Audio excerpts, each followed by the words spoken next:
ഭൂരിഭാഗം മനുഷ്യരും അഭിമാനമാണ് തങ്ങളുടെ ജീവിതത്തിന്റെ സർവസ്വമെന്ന് വിശ്വസിക്കുന്നവരാണ്.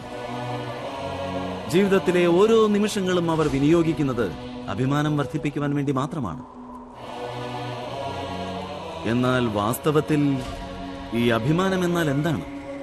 അഭിമാനികളെന്ന് നടിക്കുന്ന വ്യക്തികൾ മറ്റുള്ളവരിൽ നിന്നും ബഹുമാനം ആഗ്രഹിക്കുകയാണ് ചെയ്യുന്നത്.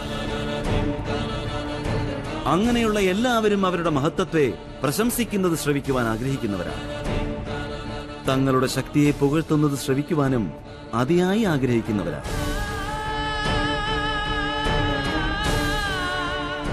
അതായത് സ്വന്തം ശക്തിയുടെ തെളിവ് അവർ മറ്റുള്ളവരോടാണ് ആവശ്യപ്പെടുന്നത്. അവർക്ക് സ്വന്തം ശക്തിയിൽ ഒരിക്കലും വിശ്വാസം ഉണ്ടാവുകയില്ല.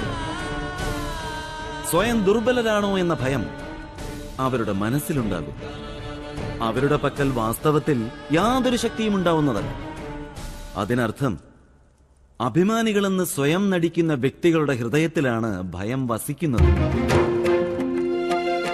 വാസ്തവത്തിൽ അഭിമാനം എന്നത് ഭയത്തിന്റെ മറ്റൊരു നാമധേയം തന്നെയല്ലേ? ഹൃദയം ഭയം വസിക്കുന്ന കാരാഗ്രഹമാകുമ്പോൾ അഭിമാനം ആ കാരാഗ്രഹത്തിന്റെ താക്കോലാകും.